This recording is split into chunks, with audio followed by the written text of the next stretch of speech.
দর্শক আজিয়া নগরীর জিসির মোড় এলাকাত বিএনপির দুই পক্ষের যে ব্যানার লাগানোর ঘটনার কেন্দ্র করি সংঘর্ষ গোলাগুলি হতাহত রক্তাক্ত এই ঘটনার সর্বশেষ যে আপডেট এই আপডেট জানা পেলে বর্তমানে আমরা অবস্থান করি নগরীর চট্টগ্রাম মেডিকেল কলেজ হাসপাতালের 19 নম্বর ওয়ার্ডের সামনে।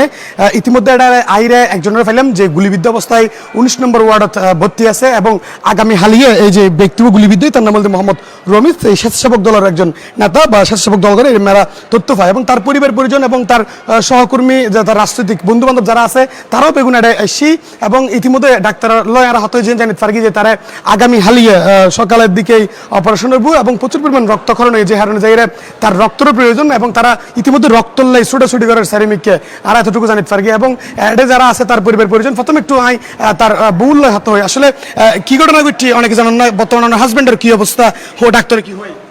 একটা ব্যানার নিয়ে এতটুক যে চলে যাবে তা ভাবি নাই, কিন্তু দেখেন আমাদের এলাকাতে ওরা একইভাবে চলাফেরা করছে, কিন্তু চলার কারণে আওয়ামী লীগের ছেলেগুলো আর এই এলাকার বিএনপির কতগুলো ছেলেগুলো নিয়ে আমার হাজব্যান্ডকে এই অবস্থা করছে। আমি আর বিচার চাই, আমি আর কিছু চাই না, আমি আর বিচার চাই। আমার হাজব্যান্ডের অবস্থা গুরুতর খারাপ। আপনি রমিজের কি হন? আমি বোন। বোন আপনার ভাইয়ের উপর কারা হামলা করেছে আপনার ভাই আপনাদেরকে বলেছে কিনা কিছু জানতে পেরেছেন? এখন আমার ভাইয়ের সুস্থ যারা এরকম করছে তারা সাধারণ একটা ব্যানার নিয়ে আমার ভাইয়েরা আহত করছে। দর্শক আসলে ওর পরিবার পরিজন যারা আছে তারা হতা হইতে পারে, তারা কান্নাকাটি করেন, ওর ছোট বাচ্চা এসেছিল তারাও কান্নাকাটি করেন। আমরা দেখলাম এটাই আরেকজন আছে স্বেচ্ছাসেবক দলের যে কুলসি থানার আহ্বায়ক, ওর লগে আর একটু হতা হয়। আসলে যে বর্তমানে রমি সাইডে ভর্তি আছে তার অবস্থা কি, মূলত হামলা কেন কিভাবে অনেক ঘটনাস্থল আসছিলেন কিনা একটু যদি আরো বিস্তারিত। রমি যে একজন সম্মিলিত কর্মী ও রাজপথের ত্যাগী কর্মী, সে বিগত এলাকার মধ্যে ওর জন্মস্থান এই এলাকায় সে বিগত কয়েকদিন যাবৎ কিছু দুর্বৃত্ত ছেলেরা আওয়ামী লীগ কিছু ছেলেবেলে আমাদের ডেবারপাড়ের কিছু যে সালম্বের কিছু সমর্থন কর্মী ভাইবাদাররা আছে, ওরা কিছু ফরিদ আমাদের কিছু দুর্দর্শ সন্ত্রাসী কিছু ছেলেবেলে নিয়ে আজকে হঠাৎ করে আমাদের একটা গরিব অসহায়দেরকে আমরা ইফতার করার জন্য আমরা একটা জিসি মোড়ে একটা স্টেজ করেছিলাম। স্টেজের উপর আমাদের দলীয় ব্যানার ছিল, তার রহমানের ব্যানার ছিল। ওরা কি করছে, দলীয় তারের রহমানের ব্যানারটা চিরে ওরা এই পাশে কী করছে স্টেজে ভেঙে ওরা একটা নতুন আমির কুসুম মাহমুদ চৌধুরী ও সালম্বের নেতৃত্বে ওর সালম্বের ওটার ওরা একটা ব্যানার করবে। এই ব্যানারের যখন আমাদের স্টেজটা ভেঙে ফেললো তখন আমাদের ছেলে রমেশ আমাদের ছোটো ভাই কয়েকজন ছিল গিয়ে ওরা বললো যে ভাইয়া কেন আমরা তো বিএনপি, আপনারাও বিএনপি, কেন বিএনপির ব্যানার কেন আপনারা ছিঁড়বেন?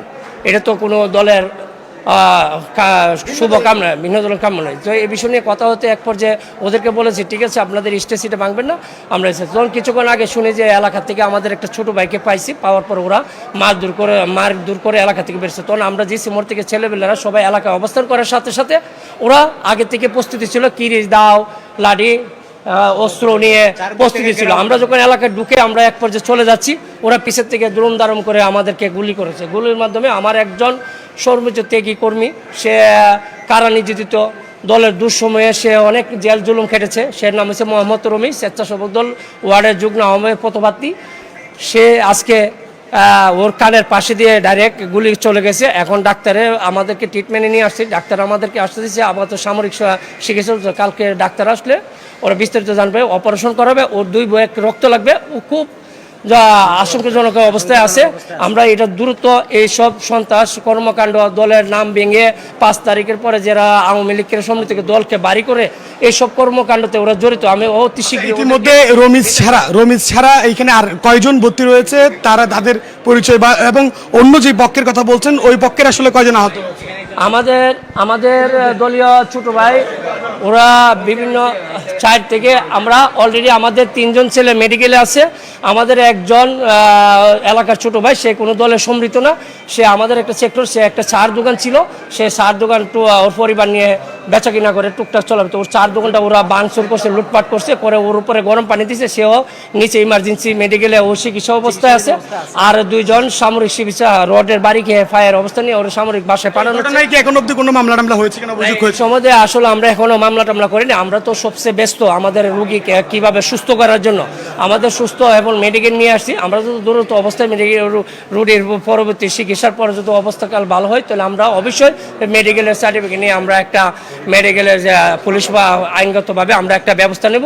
এবং আমাদের ধন্যবাদ দর্শক আসলে এতক্ষণ পর্যন্ত আর হতইল স্বেচ্ছাসেবক দলের কুলসি থানার যে আহ্বায়ক ও রায়হান এবং আর এতটুকু জানি ফারগুর পরিবার পরিজন হত হয় এবং ওর রাজনৈতিক সহকর্মী হত হয় এবং ওর যে বিভিন্ন আজের ঘটনার সময় যারা যারা আসলে তারা বেগুন হত জেন জানিত ফারগি মূলত ব্যানার লাগানোর